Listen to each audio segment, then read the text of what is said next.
제가 이번에 한국을 방문하는 동안에 우리 민족 안에 치유가 어려운 사회 문제들이 팽배해 있음을 또 보고 또 느끼고 돌아왔습니다. 너무 많은 문제들이 있구나 하는 것을 발견하게 되었습니다. 근데 그 중에 하나가 이혼 문제였습니다. 한국 사회의 이혼의 심각성은 통계로도 아주 잘 드러나 있습니다. 그런데 실제로 제가 체험한 것이 도시의 사람이든 농촌 사람이든 나이가 젊든 나이가 든 사람이든 간에 이혼이 거의 보편화되었다는 느낌을 받았습니다. 제가 어렸을 때만 해도 제가 살던 시골 동네 누군가가 이혼을 하면 그것은 그 동네에서 가장 큰 뉴스거리였습니다. 그런데 지금은 이혼이 뉴스거리가 되지 못했습니다. 왜냐하면 너무 많은 사람들이 이혼하고 있기 때문이었습니다. 제 친척 중에서도 이혼한 사람들이 있었고 또 이혼을 결심하고 진행 중에 있는 사람도 보았습니다. 사람들이 텔레비전에서 말하는 것이 아니고 실제 사람들이 말하는 걸 들었습니다. 이혼은 흉도 아니고 죄도 아니라 하는 말을 자주 하는 것을 듣게 되었습니다. 이혼은 흉도 아니라는 거예요. 심지어 이혼은 죄도 아니다 하는 말을 자주 들었습니다. 그렇다면 예수님의 제자된 우리는 이혼에 대해서 어떤 자세를 가져야 할까요? 이걸 다른 말로 하게 되면 예수님은 우리에게 이혼에 대해서 어떤 태도를 취하라고 말씀하시냐는 것입니다. 예수님은 도대체 이혼에 대해서 뭐라고 정의하고 있냐는 것입니다. 우리가 이것을 다루기 전에 먼저 우리가 전제해야 될 것들이 있습니다. 첫째는 우리는 세상 사람들이 말하는 이혼 원리가 아니라 예수님이 말씀하는 이혼에 대한 가르침을 오늘 지금 우리가 배운다는 것을 염두에 둡니다. 다시 말하면 우리는 지금 세상 사람들이 말하는 이혼 원리를 배우는 것이 아닙니다. 만왕의 왕이신 예수님이 이혼에 대해서 뭐라고 말씀하는가를 귀 기울여야 된다는 것입니다. 다시 오늘 우리가 지금 다루는 것은 세상 원리가 아니라는 것을 염두에 둬야 되는 것입니다.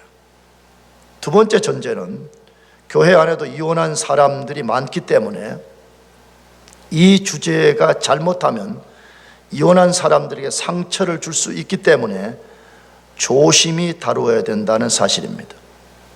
제가 수년 전에 워싱턴 DC의 어느 교회 수요 헌신 예배에 제가 초청을 받아서 설교를 했습니다. 그런데 그날 창세기 어느 부분을 강의하다가 그 부분에 이혼에 관련된 것이어서 제가 그것을 살짝 언급했습니다.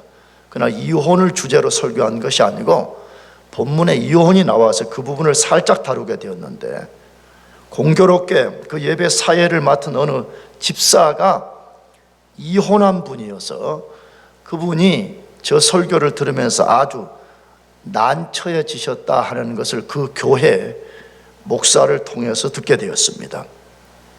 이혼한 사람에 대해서 교회가 어떻게 다룰 것인가 하는 많은 부분들이 있는 것이 사실입니다. 오늘 그것을 다루지는 않겠습니다. 세 번째 전제는 우리 교회 교우들 대부분이 미혼이어서 이혼이라는 주제가 큰 관심 사항이 될 수 없습니다. 그러나 여러분은 언젠가 결혼하게 될 것이고 여러분도 결혼한 부부에게 찾아오는 위기로 인해서 이혼을 꿈꾸게 되거나 실제로 이혼에 직면할 수 있습니다. 그런 상황이 왔을 때 예수님의 가르침을 기억하고 바르게 대처할 필요가 있습니다. 이혼을 목표로 결혼하는 사람은 세상에 아마 거의 없을 것입니다. 아무도 없을 것입니다. 거의 대부분의 사람은 달콤한 결혼이 영원히 지속될 것이라고 믿고 결혼합니다. 그런데 많은 사람들이 심지어 크리스찬조차도 감기 앓듯이 이혼을 하고 있는 것을 보게 됩니다. 그렇기 때문에 그런 위기가 찾아왔을 때 잘 대처하기 위해서, 혹은 그런 위기를 우리가 만나지 않기 위해서라도 오늘 말씀에 귀를 기울일 필요가 있습니다. 이걸 다른 말로 예방적 교육을 할 필요가 있습니다. 성경은 많은 곳에서 미리 말씀합니다. 혹시 우리가 어떤 시험을 만나거나 혹시 우리가 죄에 직면하는 것을 피하도록 하기 위해서 미리 교육하는 케이스들이 많이 있습니다. 그러므로 우리가 오늘 이 본문에 귀를 기울이는 것이 필요합니다. 그렇다면 이혼에 대한 예수님의 가르침은 무엇일까요? 첫 번째로 이혼에 대한 새로운 정의입니다. 예수님 이혼에 대해서 예수님이 뭐라고 하시는가로부터 시작하고 있다는 것입니다. 그것이 마태복음 5장 31절, 32절 두 절인데 다시 한 번 더 제가 읽어보겠습니다. 잘 귀담아 들으시길 바랍니다.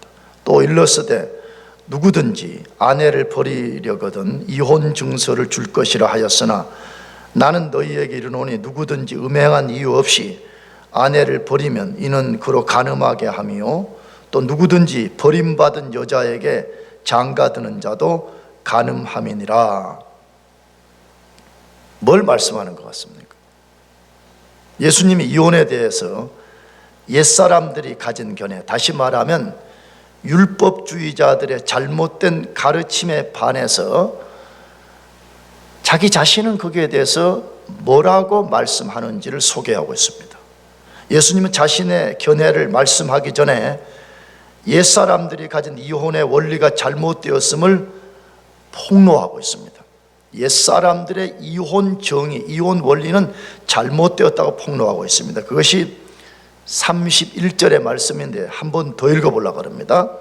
또 일렀으되 누구든지 아내를 버리려거든 이혼 증서를 줄 것이라 하였으나 라고 되어 있습니다. 무슨 말이죠? 율법주의자들은 아내를 버릴 때 이혼 증서만 써주면 된다고 가르쳤다는 것입니다. 그래서 그 가르침을 받은 남자들이 쉽게 아내를 버리고 이혼 증서를 써준 후에 내가 할 도리를 다 했다라고 안도했다는 것입니다. 그렇다면 질문이 생깁니다. 왜 율법을 기반으로 가르친 율법주의자들이 그렇게 가르쳤을까요? 아내를 버릴 때 이혼 증서만 써줘라, 왜 이런 식으로 가르쳤냐는 것입니다. 그 이유는 이혼에 대한 모세의 의도를 파악하지 못했기 때문입니다. 다른 말로 하게 되면 구약에서 말하는 이혼에 대한 가르침을 제대로 파악하지 못했기 때문입니다. 그러면 하나님이 모세를 통해서 구약 성경에서 이혼에 대해서 뭐라고 말씀하셨는지를 우리가 먼저 살펴보는 게 필요한데, 그것이 신명기 24장 1절 말씀입니다. 한번 같이 읽어보겠습니다. 시작. 사람이 아내를 맞이하여 일이 있음을 발견하고 그를 기뻐하지 아니하면 이혼 증서를 써서 그 손에 주고 그를 자기 집에서 내어 보낼 것이요. 자, 모세가 뭐라고 신명기서에 이혼에 대해서 썼어요? 아내에게 수치되는 일이 발견되어서 아내를 버릴 때, 아내와 이혼할 때 그 말이죠. 이혼 증서를 써주라라고 되어 있습니다. 그런데 모세가 이혼 증서를 써주라고 한 이유가 있었습니다. 그 이유가 뭐냐 하면 남편으로부터 버림받은 여인에게 이혼 증서가 없으면 재혼할 수가 없어서 사회적으로 고립이 되고 경제적으로 매우 비참한 상태에 빠지게 된 것입니다. 그렇잖아요. 아니, 아직 정식 이혼이 안 됐어요. 그러면 그 남자와 다른 남자와 재혼할 수도 없고 사회적으로 굉장히 고립된 상태에 빠지기 때문에 매우 비참한 상태에 빠지게 되는 것입니다. 그래서 모세가 차라리 그럴 바에는 이혼 증서를 써줘서 그 여자가 남편에게 해방된 자인 것을 증명해 줘서 그 여자가 경제적 사회적으로 살아갈 수 있도록 해주라, 이렇게 한 것입니다. 그러므로 모세가 지금 이렇게 이혼 증서를 써주라고 한 근본적 이유는 무엇이에요? 남편 된 자들의 악 때문에 그렇게 한 것입니다. 남편들의 그 악함 때문에 여자를 고통에 빠뜨리는 것을 보고 차라리 그렇게 할 바에는 이혼 증서를 써주라, 그렇게 말한 것입니다. 그런데 율법주의자들이 이 성경을 읽으면서 모세의 본래 의도를 놓쳐버린 것입니다.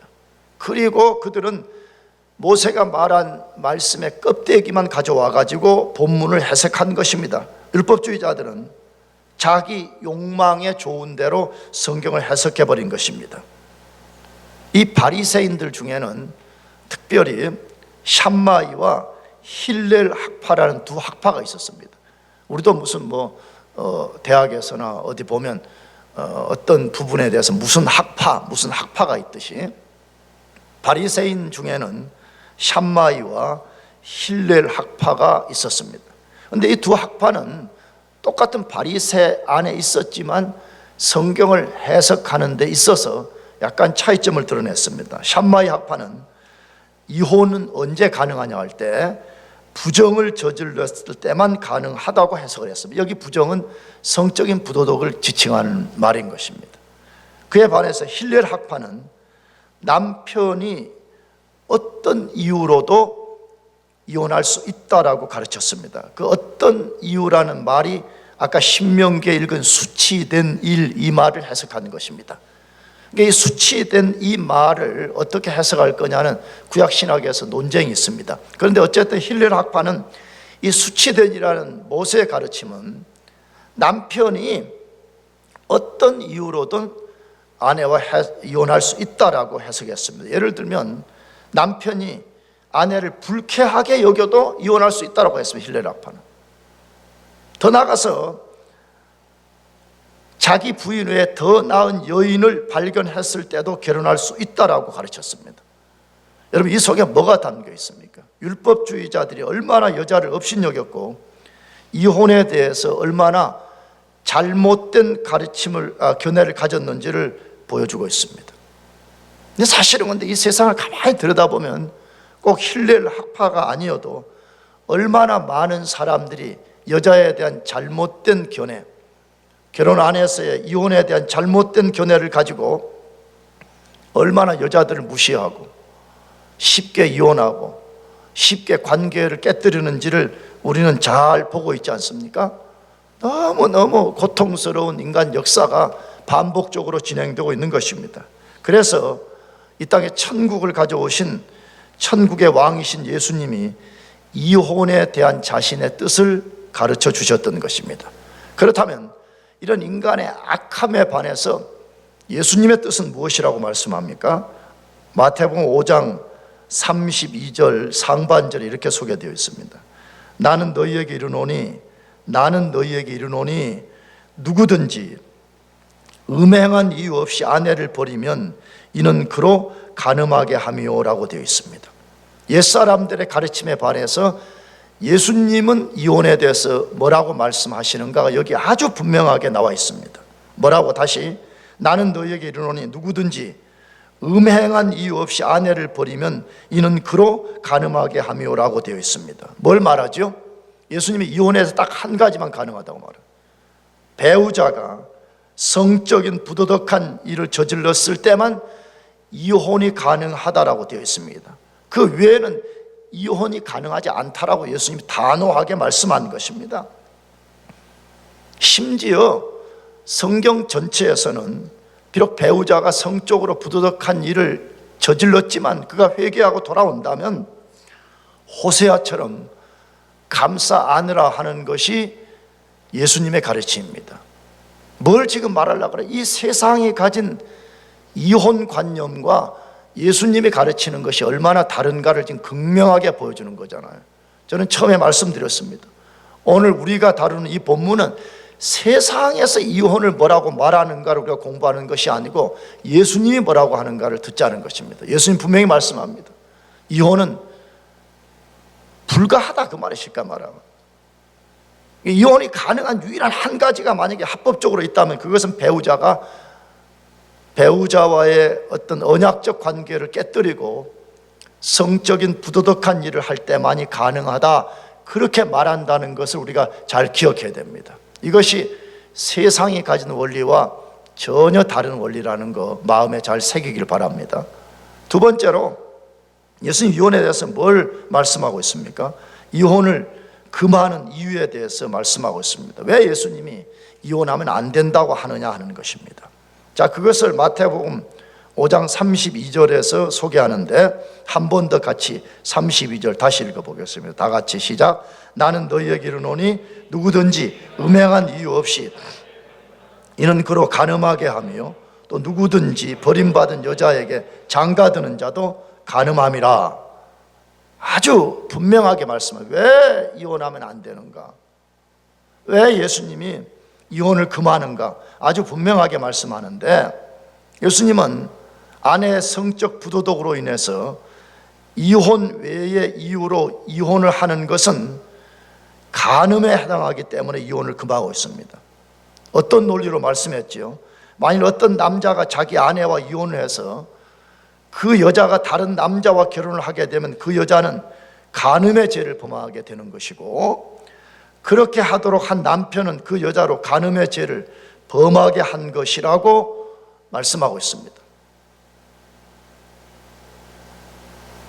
오늘 세상 관점에서는 예수님의 가르침이 전혀 이해되지 않는 가르침으로 받아들여집니다. 그러나 예수님 만물의 창조주이십니다. 예수님은 인간의 남자와 여자를 창조하시고 결혼 제도를 창조하신 분입니다. 믿습니까?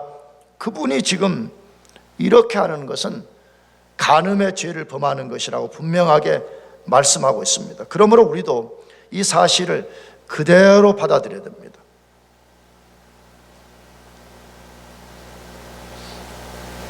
만일에 여러분이 결혼을 해서, 그런 일은 없겠지만 예를 든 것입니다.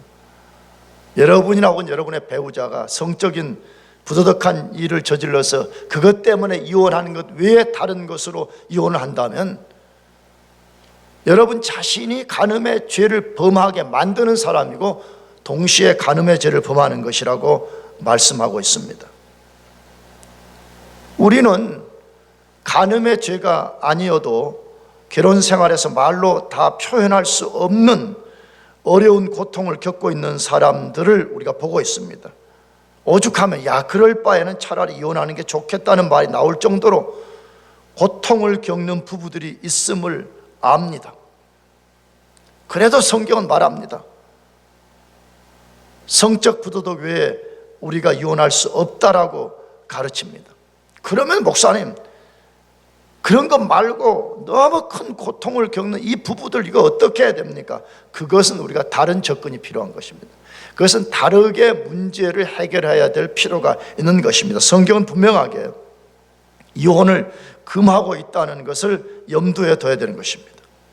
나가서 예수님이 이혼을 금하는 또 다른 이유를 다른 곳에서 말씀하셨습니다. 왜 우리가 이혼하면 안 되는가 하는 것인데, 그것은 마태복음 19장 3절에서 6절 말씀인데 같이 한번 읽어보겠습니다. 19장 3절에서 6절까지 시작.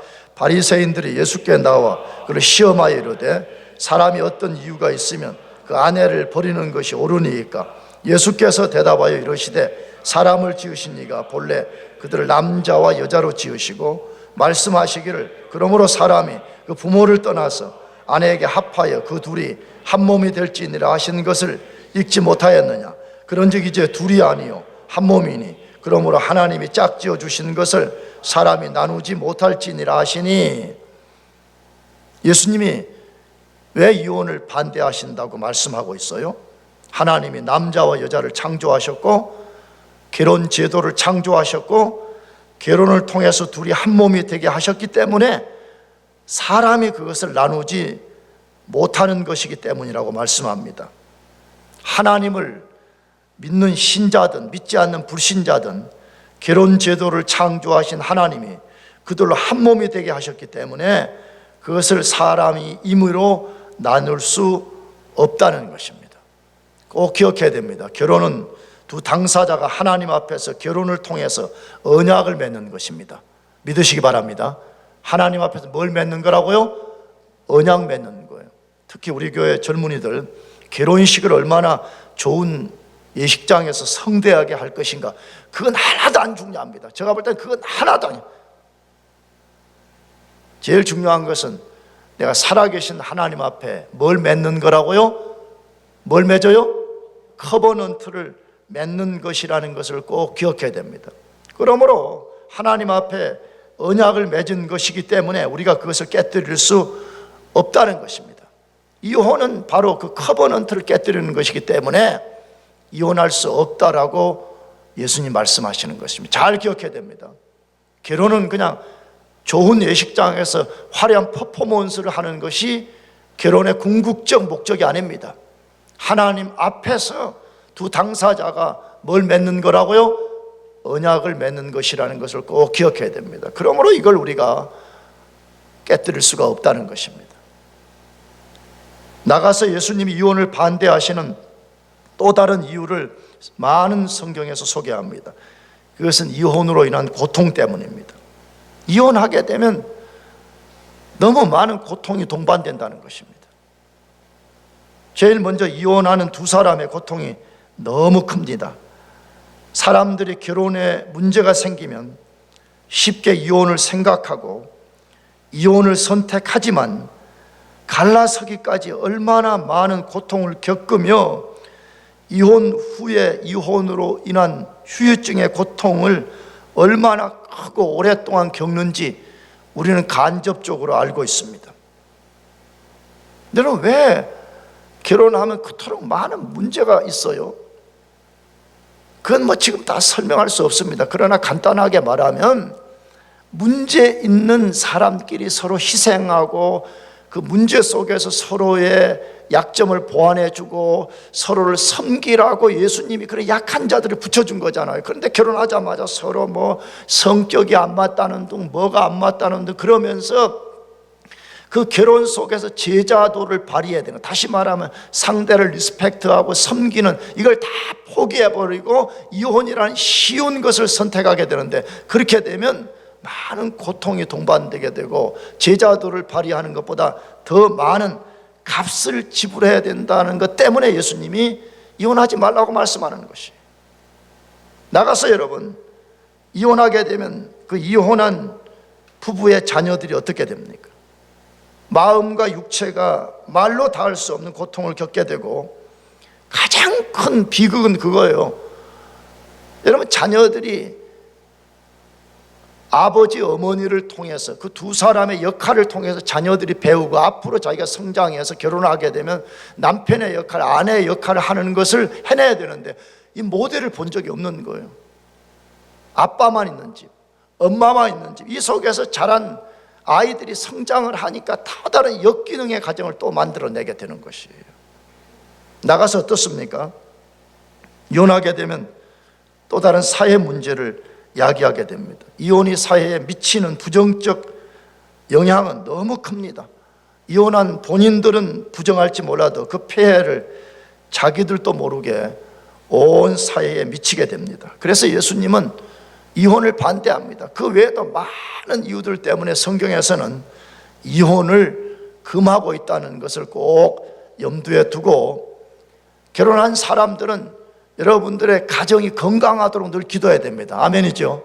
나가서 결혼을 꿈꾸는 사람들은 앞으로 내가 결혼하면 어떤 자세로 살 것인가를 항상 염두에 두고 기도하고 준비하는 것이 필요합니다. 마지막으로 예수님이 이혼에 대해서 뭘 가르치고 있습니까? 이혼하지 않는 비밀, 다시 말해 어떻게 하면 우리가 이혼하지 않고 건강한 가정을 이룰 것인가 하는 것에 대한 가르침입니다.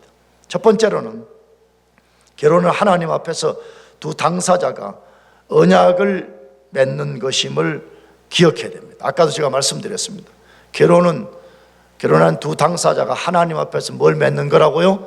언약을 맺는 것이에요. 신자든 불신자든 어떤 형태의 결혼식이든 결혼은 하나님 앞에서 두 당사자가 언약을 맺는 것입니다.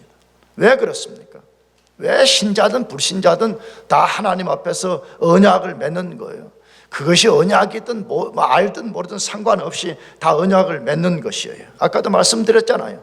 하나님이 남자와 여자를 창조하셨고 둘이 한 몸이 되도록 결혼 제도를 하나님이 창조하셨기 때문입니다. 그러므로 두 당사자는 결혼 언약에 따르는 책임과 의무를 성실히 지켜가야 합니다.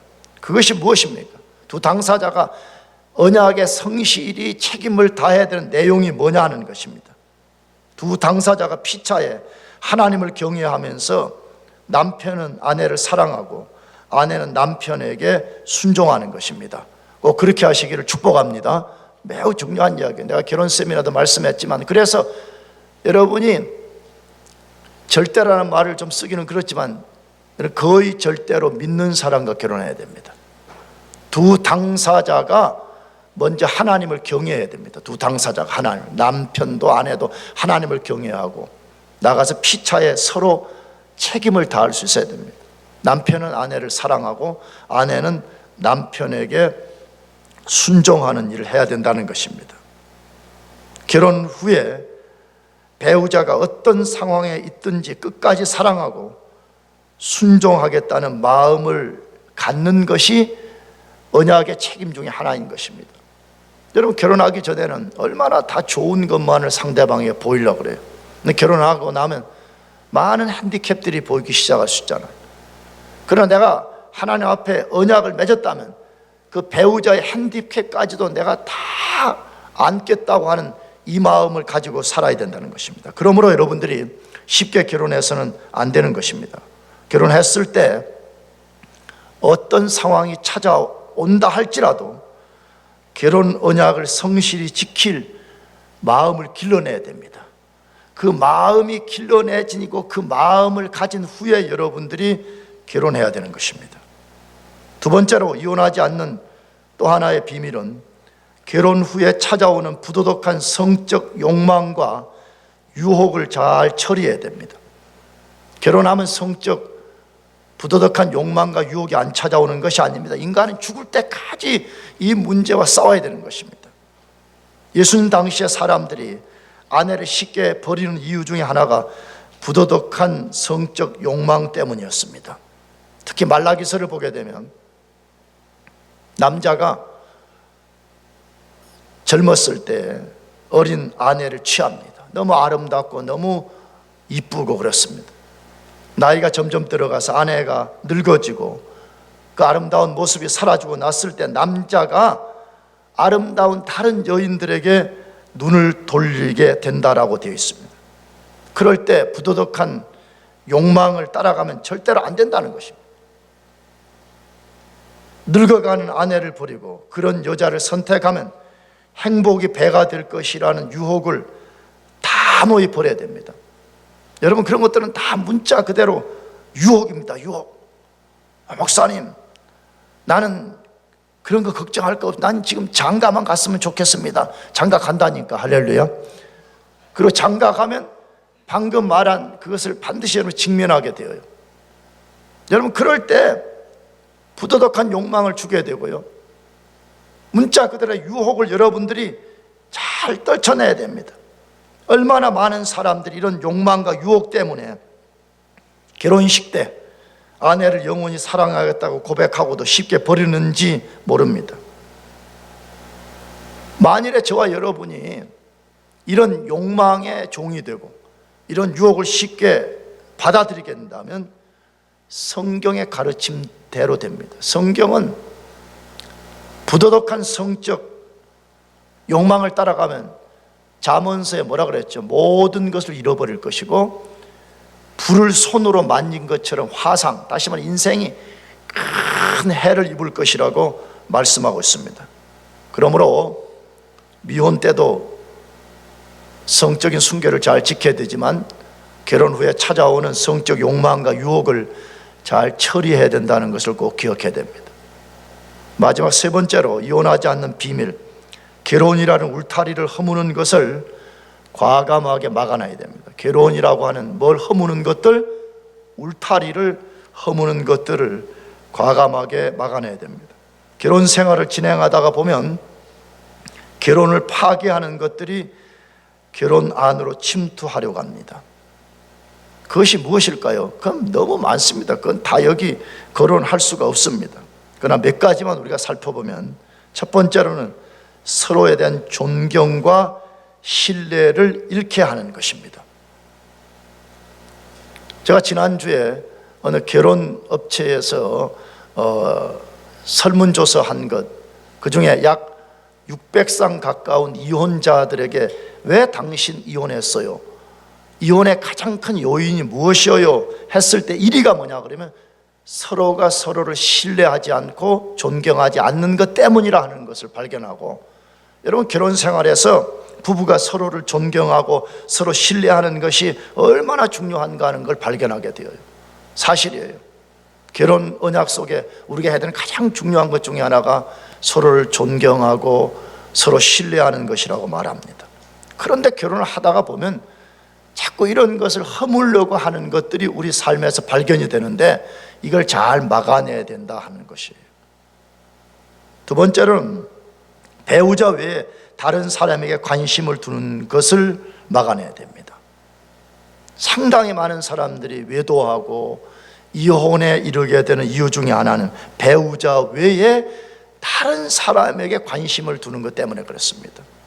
여러분 결혼은 그 배우자에게만 관심을 두도록 하나님이 하셨습니다. 여러분이 가장 소중히 여기고 가장 관심을 가져야 되는 것은 다른 사람이 아닙니다. 여러분 배우자요, 배우자가 될 사람이라는 것을 꼭 기억해야 됩니다.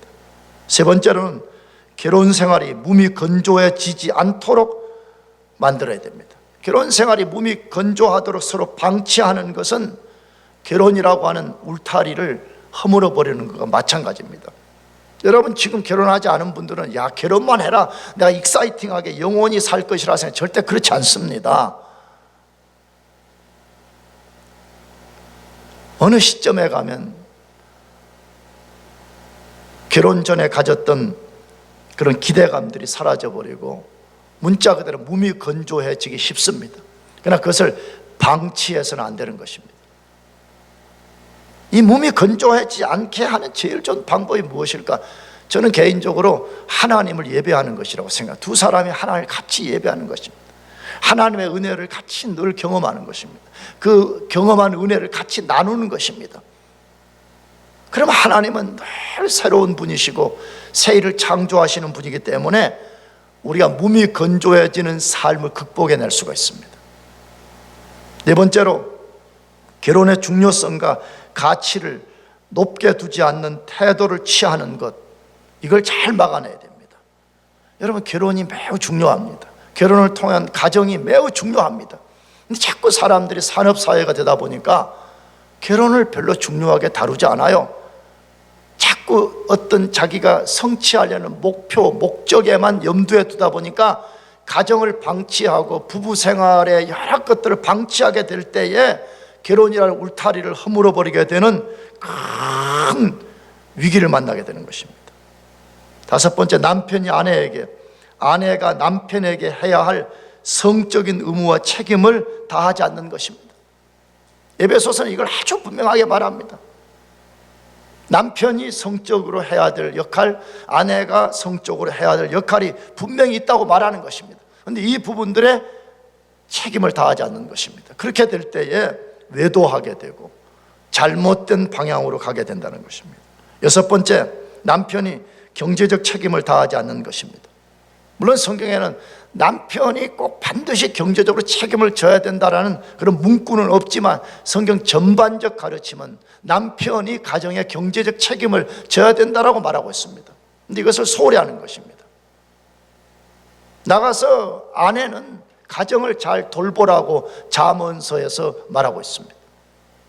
이 역할들을 다하지 않게 될 때에 결혼이라는 울타리가 허물어지는 것입니다. 그래서 실제로 아가서 2장 15절에 이렇게 소개되어 있습니다. 포도원을 허는 작은 여우를 잡으라고 되어 있습니다. 포도원을 허는 작은 뭘 잡으라고요? 여우를 잡으라고 되어 있습니다. 이야기 아가서는 결혼 이야기를 다룬 이야기를 쓴 거잖아요. 그러면 갑자기 왜 포도원 허는 작은 여우 잡으라고 하는 것이에요? 이 결혼이라고 하는 것을 포도원에 비유한 것이거든요. 포도원을 농부가 만들어 놓고 이제 거기 해로운 짐승들이 들어오지 못하도록 울타리를 다 쳐서 포도나무를 보호하는 거잖아요. 그런데 아주 작은 여우 한 마리가, 아주 교활한 여우 한 마리가 그 포도원 울타리에 작은 구멍을 내는 거예요. 작은 여우, 작은 구멍을 내는 거예요. 큰 여우, 큰 구멍이라고 말하잖아요. 작은 여우가 아주 작은 구멍을 내고 이제 그 속으로 여우가 들랑달랑 하면서 포도원 전체를 짓밟아 버리고 망쳐버리는 것처럼 우리 결혼 생활은 하루아침에 둑이 확 무너지지 않는다는 거예요. 아주 작은 구멍을 우리가 허용하게 될 때 거기에 죄가 들어오고 거기에 악한 것들이 들어와서 결혼 생활을 망친다라고 말하고 있어요. 그래서 우리가 결혼을 하게 된다면 아주 작은 구멍, 이걸 잘 막아내라고 말해요. 근데 안타까운 사실은 얼마나 많은 사람들이 이 부분을 주의하지 않는지 몰라요. 결혼이라는 울타리를 허는 작은 여우가 작은 구멍을 뚫고 있는데도 그 위험성을 모르고 그걸 방치하다가 나중에 포도원이라고 하는 결혼을 완전히 망가뜨려 버리는 것을 우리가 보고 있잖아요. 예수님 말씀합니다. 포도원을 허는 작은 여우를 잡으라. 포도원을 허는 작은 뭘 잡으라고요? 여우를 잡으라고 말하고 있습니다. 사랑하는 교우 여러분, 우리는 지금 대부분이 결혼하지 않은 사람들이 많이 있지만 여러분이 언젠가 결혼하게 될 것입니다. 지금부터 여러분들이 결혼하게 되면 건강한 가정을 이루고 이런 이혼과 같은 불행한 일에 직면하지 않도록 여러분들 잘 준비해 가시길 바랍니다. 이미 결혼하신 분들은 오늘 예수님의 가르침을 염두에 잘 두시고 여러분들이 더 건강한 가정을 이루어 가시기를 축복합니다. 기도하겠습니다.